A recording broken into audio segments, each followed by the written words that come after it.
چێتە بەردەم کامێرە. بەڵێ بینەرانی عزیز سڵاوتان لێبێت من یادگارفایە خەمەم شەو بە شێوەیەکی ڕاستەوخۆ لە شاری سلێمانیەوە بە دیاریکراوی لە ماڵی نەوەیەکی مەلیکی گەورەی کوردستان شێخ محمودی حەفید لە خزمەتانە ئەبین بۆ پێشکەشکردنی باسی ڕۆژ. وەکو ئاگادارن ئەمڕۆ شاری سلێمانی تەواوی ئەو گرەوانەی لەسەری کرابوو کە دەنگی نەخێر لێرە زیاترە، بەڵام دەرکەوت شاری سلێمانی شاری هەڵمەت و قوربانیە، شاری سلێمانی شاری دەنگدانە بۆ سربەخۆیی و شاری سلێمانی هەمیشە پێشەنگ بووە لە باسکردنی سربەخۆیی کوردستان و ئازادی و هەموو ئەوانەی پەیوەستن بە مافی هەر تاکێکی کوردەوە. منم شەو لەگەڵ جنابی کاک شێخ محمودی شێخکاوەی حەفید زادە کە کەسایەتیەکی دیار و نەوەی مەلیکی گەورەی کوردستانە مەبەستمە لەسەر کۆمەڵێک تەوەر قسە بکەین. یەکێک لەوانە ئەوەیە کە ئەوەی ئەمڕۆ لە سلێمانی بینیمان چ پەیامێک بوو وە گرنگی ئەم پەیامە لە ئێستادا لەم ساتە وەختە کە کەمتر لە 5 ڕۆژمان ماوە بۆ ئەنجامدانی ڕەفراندەمی سربەخۆیی چییە. باسێکی ترم لەگەڵ جەنابیان ئەوەیە کە لە فەیسبووکی خۆیەوە نووسێتی ئەمڕۆ ڕۆژی هیممەتە ئەبێ ململانیە حزبیەکان بەرژەوەندیەکان هەموو بەلاوە بنین. لەمڕۆ جەنابیان چ پەیامێکیانێ. هەروەها مەبەستمە لە چەند جوغزێکی مێژوویە، چەند ڕووداوێکی مێژوویی کە بەسەر مەلیکی گەورەی کوردستان شێخ محمودی زیندوو لە زیهن و بیری هەموو تاکێکی کوردە هاتووە، لەوانە سەردانی پێش 95 ساڵ بۆ لە ڕێگەی وێزگەی شەمەنەفەری کەرکووکەوە بۆ بەغدا بۆ ئەوەی لەگەڵ عێراقیەکاندا بنیشێت کە ئێمە هێشتا داوامان لەکەن هەمان شت بکەینەوە و بەڵام بەبێژ دەستکەوتێک گەڕاوەتەوە چونکە مەبەستیان نەبووە لەگەڵ کورد ڕێککەون. هەروەها ئەو گفتوگۆیانەی لە نێوان ئەو مێجەرسۆنی ئینگلیزە هەبووە سەبارەت بەوەی کە چیان ویستووە. من نامەوێت پێم خۆشە جەنابی کاکشێخ ڕوونتر و جوانتر قسەی لەسەر بکە و هەروە مەبەستمە پەیامی ئەوان بزانم لەسەر ئەنجامدانی ڕەفراندەم لە ناوچە کوردستانەکانی دەرەوەی ئیدارەی هەرێم بە کەرکووک و خانەقین و دووز و تەواوی ئەو شوێنانەی کە کوردستانین و لە دەستوری عێراق کراون بە ناوچەی کێشە لەسەر. بەڕێز محمود شێخکاوە حەفید زادە کەسایەتی و نەوەی مەلیکی کوردستان شێخ محمودی حەفید زۆر زۆر سپاس بۆم دەرفەتە. ئەمەوێ بۆ پرسیارە دەست پێ بکەم. ئەمڕۆ شاری سلێمانی لە یاریگای نێودەوڵەتی سلێمانی جێگەیەک نەبوو کەسێکی لێ بۆستێت. هەموو بە یەک دەنگ هاواریانە کرد لە حزوری جەنابی مەسعود بارزانی سەرۆکی هەرێمی کوردستان بەڵێ بۆ سەربەخۆیی. ئێوەش لەوێ حزورتان هەبوو. چیتان بینی و چ پەیامێک بەڕوونی گەیشت؟ بەخێر بن سەرچاوز. ئەمڕۆ خۆشبەختانە شاری سلێمانی جارێکی تر ئەوەی سەلمانەوە کە ئەم شارە شوناسە گەورە و پیرۆزەکەی خۆی لە دەست نەدا کە شاری هەڵمەت و قوربانی شارێک بە درێژایی مێژووی گەلی کوردستان هەمیشە سەرقافلەی شۆڕشەکانی کوردستان بووە، هەمیشە مەڵبەندێک بووە بۆ خەباتی کوردایەتی. ئەمڕۆ لە ساتێکی وەکو ئێستاماندا کە هەرێمی کوردستان بە دۆخێکا تێپەڕێ و تێکرا لە باشووری کوردستان لە دۆڕیانێکا وەستاوین کە ئەمانەوێ بە جیهان بڵێین گەلی کوردستان ئەوێ ژێر دەست نەبێ، گەلی کوردستان ئەوێ ملکەج نەکاتەوە. ئەمڕۆ ئەم شارە بە ئاشکرا بە هەموو جیهانی وت، بە گەلی کوردستانی وت،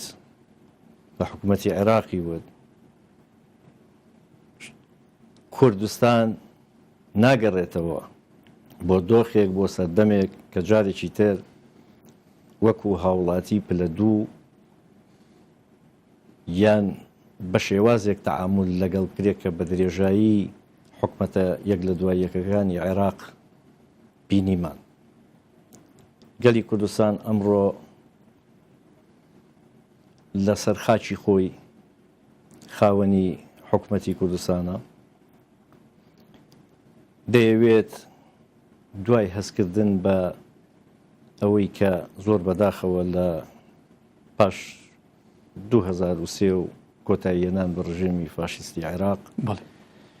گەلی کورد بە نیەتێکی پاکەوە بەشداریمان کردەوە لەو عێراق نوێیە بەو ئومێدەی کە ئەم ملەتە هاوبەشەشی ڕاستەقینە و شەریکێکی ڕاستەقینە بێت لە بیناکردنەوەی ئەو حکوومەتە و پیادەی مافە نەتەوایەتەکانی خۆی لەسەر ئەرز و خاکی خۆی بکە. تۆ ئەوەی کە بینیمان ینی گەشتە ئەم قۆناغا لە ئێستادا فرسەتێکە واجبێکیش ینی نەگەر فرسەتێکە واجبێکە لەسەر شانی خۆمان کە بە جیهان بڵێن ئێمە نامانەوێ بۆ ژێردەسەیی نامانەوێ بۆ تەعاملکردن وەک هاوڵاتی پە لە دوو ئەمانەوێ ئازاد و سربەخۆ سەربەز بڵێ. کاک شێخ ئەم ساتە وەختەی من لەگەڵ جەنابتان قساکەم کەمتر لە 5 ڕۆژمان ماوە بۆ ئەنجامدانی ڕفراندەمی سەربەخۆی و وەکو سەرکردایەتی سیاسی کوردی ژاماژەی پێکردووە هیچ بەدیلێک نەهاتوە ڕەنگە تەنها بەدیل کە ئەرزیان کردبێ هەڕەشە بوو بێت بۆ کورد. جەنابتان بۆچی داوا لە هاوڵاتیانی هەرێمی کوردستانەکەن شاری سلێمانی و تەواوی کوردستانەوە کە دەنگ بە بەڵێ بدەن بۆ سەربەخۆی؟ ئەم قەناعەتت لە چیەوە سەر قەناعەتە شتێکی ئەبێ من ڕوون بێ ینی وازەح بێ لە مێژووە شتی وا ڕوو نادا کە هیچ دۆستێکیش دەوڵەتێکیش لایەنێک بێت بڵێ فەرموو لەسەر سینیەک بێت بڵێ ئەوە دەوڵەت بۆ ئێوە ئەوە دەوڵەتان بۆ دروستەکەین بەڵکو گەلانی تەواوی سەر ڕووی ئەم زەمینە بە ئیرادەی خۆیان بە خەبات و تێکۆشانی خۆیان بینای دەوڵەتی خۆیان کردووە. ملەتی ئێمە بە حەقیقەت ئێستا هەست بە غەدرێکی گەورە ئەەکەین یعنی ئێمە چیمان لە وڵاتانی ئەفریقا کەمترە چیمان لە نیپال کەمترە چیمان لە بەنگلادیش کەمترە چیمان لە عەرەب کەمترە چیمان لە دراوسەکانمان کەمترە ئەرزمان هەیە خاکمان هەیە تاریخمان هەیە سەدان ساڵە ئێمە ئەکوژدەین لە ناوە برێن جینۆسایی دەکرێن ئیبادە ئەکرێن ئەو پێکەوە ژیانی لێرە هەیە بێ نمونەیەکەوە ژیانی هەیە نمونەیەکی جوانە کە بە درێژایی مێژووی ئەم گەلە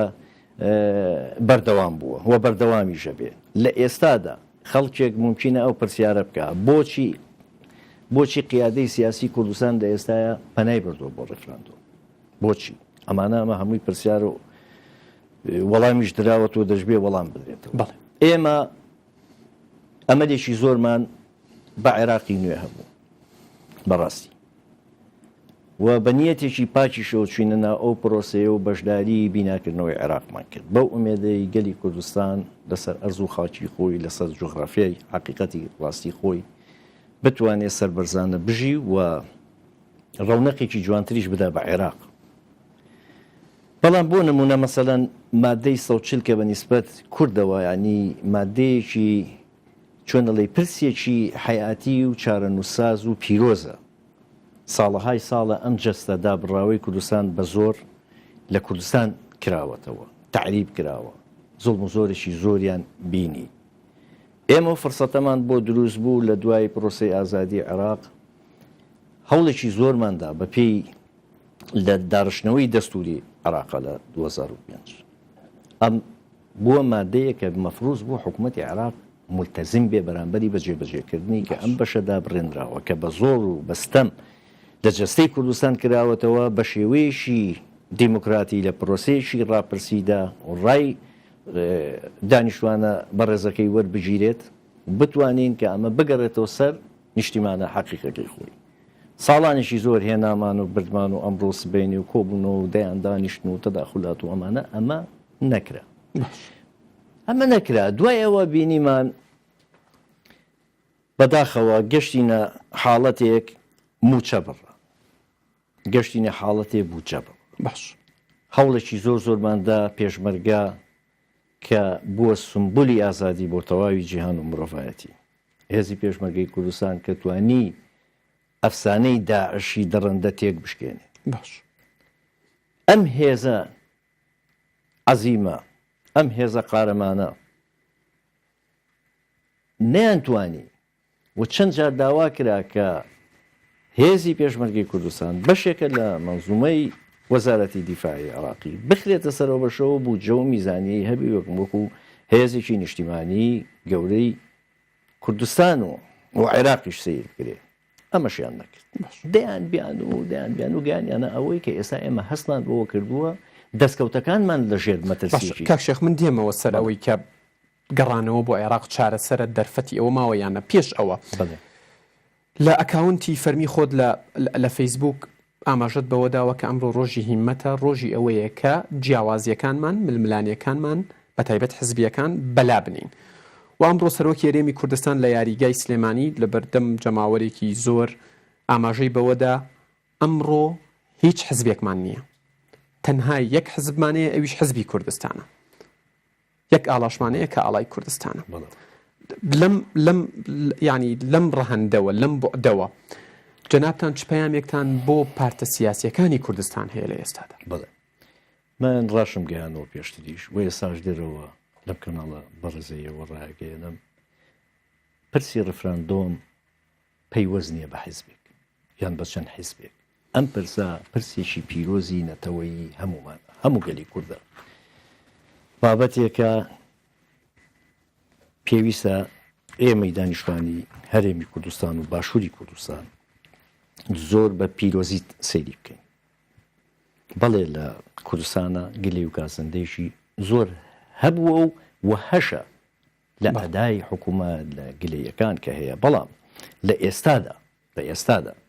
کە هەمومان نەزانین ڕوبەڕووی دۆخێک بووینەتەوە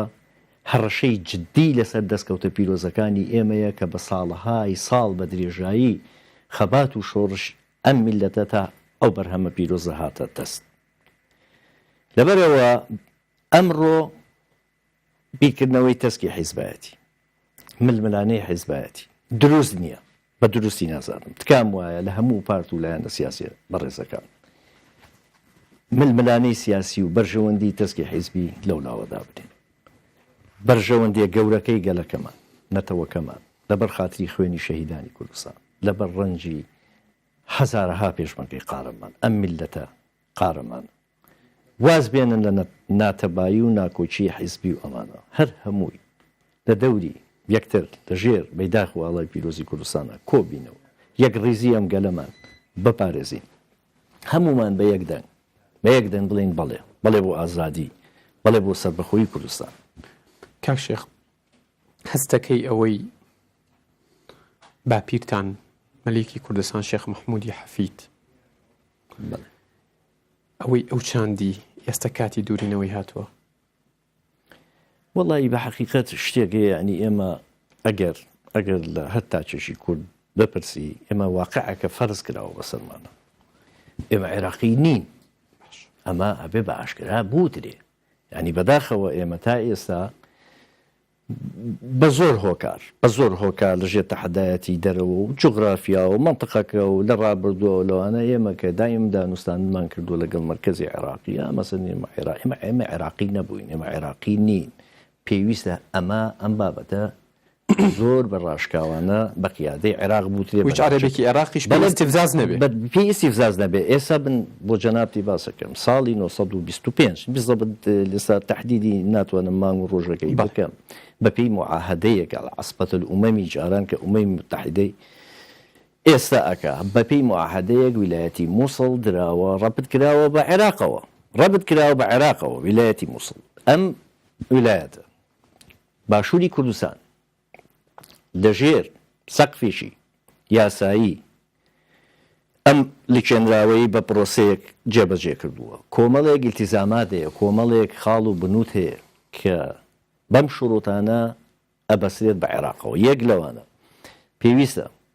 دانیشتوانەکەی بە هەموو پێگاتەکانەوە هەست بە ئازادی ڕەهای خۆیان کەن زمانی خۆیان بوونی خۆیان شوناسی خۆیان و ئەبێ هەمیشە وەک هاوڵاتیەکی ئەو عێراقە نوێیە ئەڵسو کەوت بکەن مافەکانیان پارێزراوە بێ چەند خاڵ و ئیلتیزاماتێکی تریشەیە بۆن وە لە هەر کاتێکە ئەم عێراقە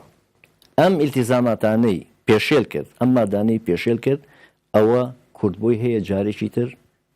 داوای مافەکانی خۆی بکاتەوە بە شێوازێکی تر سیرەکەی کورد لە 1930 بۆ نمونە مەسەلەن ڕاپەڕینی 6 ئەیلولی بەردەمی سەرا سەرکوت کرا دایان کەس کوش شەهید و برینار کرا پاشان لە 74 مەسەلەن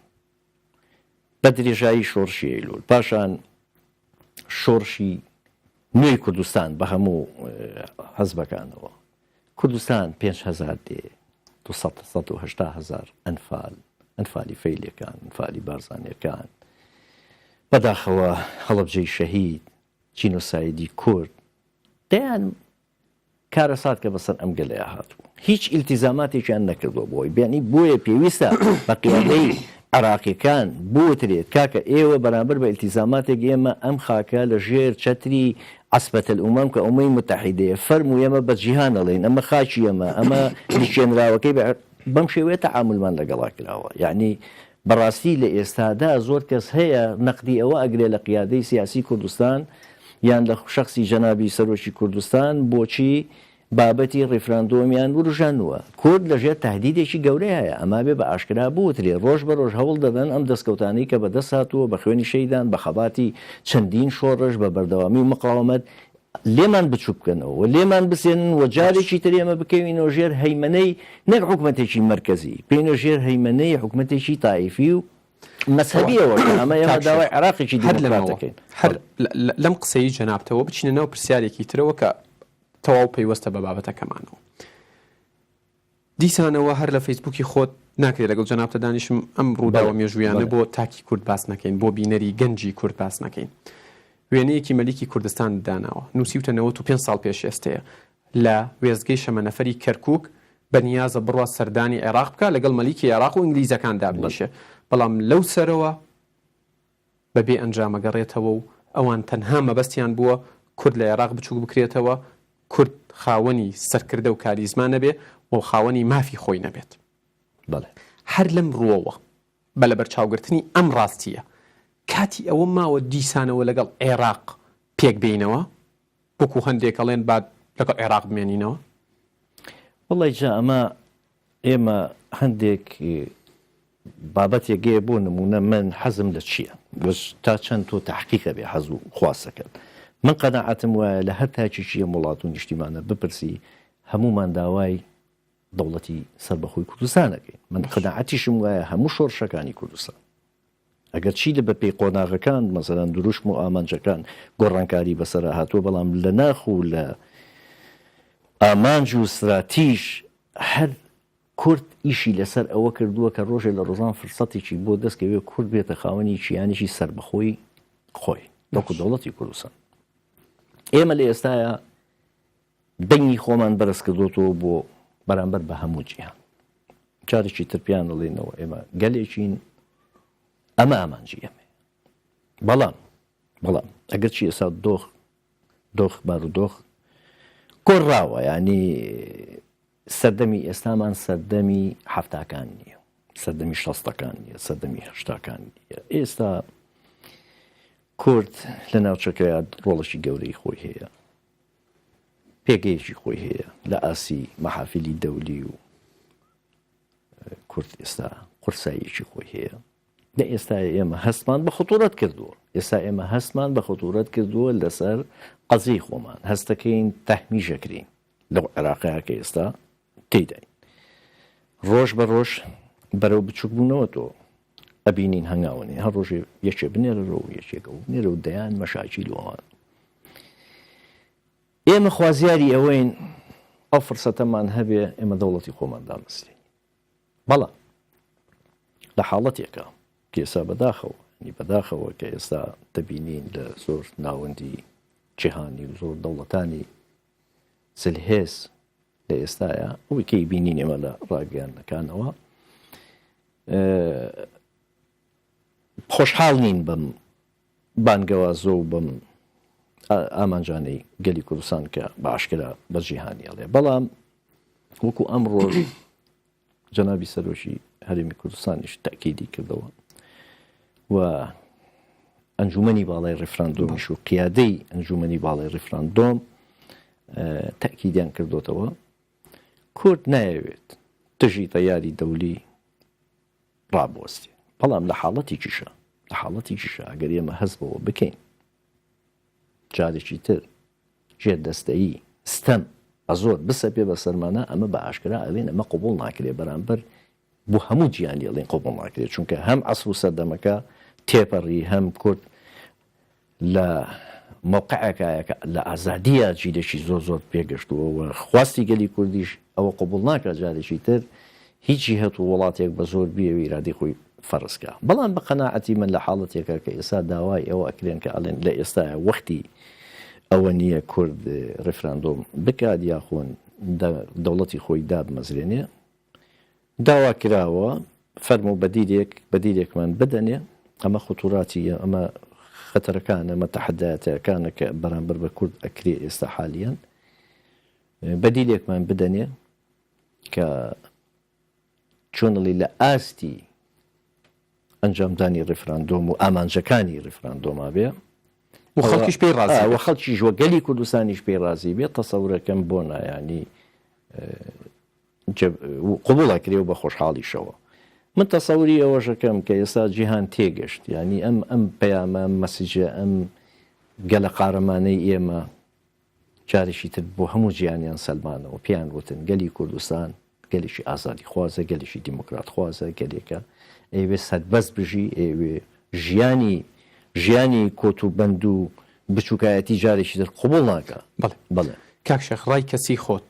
پێت وایە بەبێ هەبوونی بەدیلێکی زامن کراو چ لەلایەن عێراق و چ لەلایەن جیهان و نەتەوەیە گرتوەکانەوە کورد پاشەکشە لە ڕێفراندەم بکات کارێکی باشە یاخود وەکو ئەوترێت خۆکوژی سیاسی و ئینتیحاری سیاسیە ئەگەر بەدیل نەبێت و ڕێفراندەمیش نەکرێت وەڵایی بە قەناعەتی من بڕوا ناکەم کۆمەڵگای ئێستایی لەسەر ئەوروپی دەوڵەتانی خاوەن بڕیار جارێکی تر چۆن بە درێژایی مێژووی 100 ساڵی ڕابردوو گەلی کوردیان کردە 4 پارچە و ئەم هەمووە نەهامە تێمان بینی ئەم جارەیان چاوی خۆیان بپۆشن لە ئاستی داوەڕەوەکانی کوردستانە من تەسەور ناکەم شتی وا ڕوو بدا ئێستا دۆستی باشمان هەیە مەس ئەوەی کە جێی خۆشحاڵی ئێستا بەرژەوەندەکانی ئەمریکا و وڵاتانی گەورەی جیهان لە کوردستانە هەیە لە کوردستانە هەیە و کوردیش ئەوەی سەلماندووە کە ئەتوانێت عاملیشی ئیستقرار بێ لە منطقەکەیەوە بۆ دەرودراوسیەکانمان ئەمانە هەمووی بابەتێکە حساباتی لەسەرەکرێ چونکە بەپی ئەزمموی ئەم چەند ساڵەمان ئێمە توانیمان لە ناوچەکەی ڕێزدە دراوسەتی بگرین توانیمان ئەمن و ئاسایشی کوردستان و دراوسەکانیشمان پارێزین و نەبووینەتە مای هەڕەشە بۆ سەر کەس لەبەرەوە تەسەور ناکەم ئێستا کۆمەڵگای دەرەوە لەگەڵ ئەو ئاراستەیە بێ کورد بە شێوازی سەرشۆڕی و بە سەرکوتکاری بە زۆر ئیرادەکەی بشکێنن چونکە ئەگەر شتی وا ڕوو بدا من دڵنیام میلەتی کوردەوە قوبوڵ ناکە هەنی قوبوڵی ناکە ئێستا ئەمە بابەتێکە کە قوبوڵ ناکرێ جارێکی تر تۆ چوون ئەوانەی کە بینیمانە لە ڕابردووە جاریشتر ئەمە بسەپێتەوە بەسەر کوردە دروست قوبوڵ ناکرێت و ناوچەکەشە بێتە ناوچەیەکی نائارام ئەو وەختە بەرژەوەندەکانی وڵاتانی شتێک دەچێ و ئەمە ڕوو نادا بە تەسەوری من وا خوێنمەوە لە چەند ڕۆژی ئایندەیە هەڵوێسێک نیشانە درێکە مێ دەکەین کەوا بێ لە بەرژەوەندی کورد و قەزێکە بشکێتەوە باش وردە لە کۆتایی نزیکە بینەوە کاک شێخ مەحموود مێجەرسۆنی ئینگلیز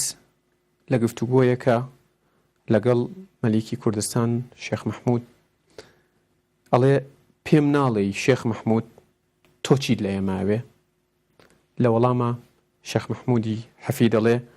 تۆ چاکەزانی من چی لە ئێوەوێت بەڵام ئێمە نازانین ئێوە چیتان لە ئێماوێت لە بەرچاوگرتنی هاتنی ئەمریکا و هاتنی بریتانیا و وەفدی نازانم ئەڵمانیایە و فەڕەنسایە و نەتەوە یەکگرتوەکانە و ئەم قسەیە ژۆک و مێژوویەک کە تاریخەکەی زۆر کۆنە نزیکی وردە سەدەیەکی بەسەراتیە پەڕێ کورد ئەبێ گوێ لە هەڕەشەکان بگرێ ئەم جارە یان ئەبێت هەنگاوەکانی شەقاوەکانی بەرەو سەربەخۆیی زیاتر بکات و تەنها بە بەدیلێکی زامن کراو لێ بکشێتەوە پرسیارێکی جوان من لێرەوە ڕایەگەێنم لێرەوە دەستخۆشیەکەم لە شەخسی جەنابی سەرۆک دەستخۆشیەکەم لە هەموو سەرکردەی ئەو حیزبە بەڕێزانەی کە چوونەنا ئەم پرۆسەیەوە پرۆسەی ڕێفراندۆم لە هەموو حیزبە بەڕێزەکانی یەکەم کە هەمووی پێکەوە دەژێت چتری کوردایەتیە کۆبوونەوە جارێکی تر ئەویان دایەوە بەجووی جیهان و ناوچەکەیە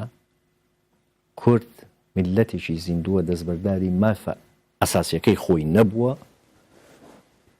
کورد نەک هەر خەونمان بە دەوڵەتی کوردستانەوە بینوە ئامانجی ئێمەیە کە دەوڵەتی کوردستان هەر بێدات مەسرێ بە قەناعەتی من ئەمە هەمان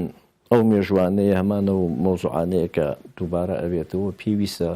ئێمە جیهان تێبگا کە ئێمە چیمان دەوێت باش ئێمە ئەزانین کە خەڵکی تر چی ئەوێ بەڵام ئەبێ بزانین کە ئێمە چیمان ئەوێ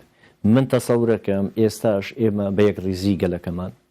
بە هاوتەبایی و هەر ئەمەوێت لەوێەوە یانی وەکو کۆتا وتەی جەنابتان وەکو نەوەیەکی شێخ مەحموودی حەفید کۆتا پەیامت لەم بەرنمەیە بۆ هاوڵاتیانی شاری سلێمانی بۆ هاوڵاتیانی گەرمیان بۆ هاوڵاتیانی هەڵەبجە بۆ کەرکووک بۆ دەڤەری ڕاپەڕین و پشدەر و بیتوێن بۆ هەولێر بۆ دووهۆک بۆ بادینان بۆ هەموو کوردێک بڵێ چونکە قسەی جەنابتان وەکو نەوەیەکی مەلیکی گەورەی کوردستان ئەبێ کاریگەری جیاوازی بێت کۆتا پەیامتان سەبارەت بە ڕێفرەندەمی سەربەخۆیی کە کەمتر لە 5 ڕۆژی ماوە چییە؟ من لێرەوە ڕێز و سڵاوی خۆمەنێرم بۆ تاک بە تاکی خوشک و برایانی خۆم لە باشووری کوردستان ڕێز و حورمەتم هەیە بۆتان داوا لە هەموو پارت و حیزبولایەنە سیاسیەکانەکەم لە ئێستادا هەموو یەک ڕیس هەموو پێکەوە جوانین هەمومان بە یەکگرتنەوە توانین دەستکەوتی گەورە بەدەستبێنین پێویستە لە ئێستاە وەکو لە سەرەتا شاوتم واز لە حیزبایەتی بێنرێت واز لە بەرژەوەندی حیزبی بێنرێت ڕۆژی مزایدەکردن نییە قەزیە میلەتەکەی ئێمە زۆر لە حیزب گەورەترە ئامانجەکانی باو باپیرانمان زۆر لە حیزب گەورەترە خوێنی شەهیدەکانمان زۆر لە حیزب گەورەترە حیزب ئامرازێکە بۆ جێبەجێکردنی ئامانجێک تکایە بە ئامانجی هەر هەمومان کە ئەو خەونەیە کە ساڵەهای ساڵە خەونمان پێوت بینیوە با هەموو یەک ڕیز بین من قەناعەتم وایە گەلی کورد لەم ئان و ساتەدا هەموو یەکدەنگ بێ یەک ڕیز بێ دەستکەوت بەدەستێنێ ئێمە گەسەیەکەین قۆناغ بە قۆناغ لە ئۆتۆنۆمیەوە بۆ فیدراالی و حکومەتمان دامەزان و بوو بە ئەمری واقع و لە ئێستاشدا ئێمە ئەبێ هەموو تاکێکی وڵاتە بزانێ ئێمە لەژێ هەڕەشەیەکی جددیین ئەیانەوێت دەستکەوتەکانی کوردستانمان لێ بچوو بکەنەوە یان نەیەڵن بۆیە پێویستە هەموو بەیەکدەنگ لە ژێر بەیداخی کوردستانە دەنگی خۆمان هەموو یەخین بەڵێ بۆ سەربەخۆی بەڵێ بۆ ڕەتکردنەوەی زوڵم و زۆر و ستەم بەڵێ بۆ ئازادی ئێمە بێ هەموو ئەو ڕێگەیە بگرین و واز بێنین لەوەی هەر یەک لە ئێمە گلەی و گازەندەمان زۆر بۆ لە ڕابردووە لە حکوومەت باسیشمان کردو و قسەشمان کردو و لەم وەسع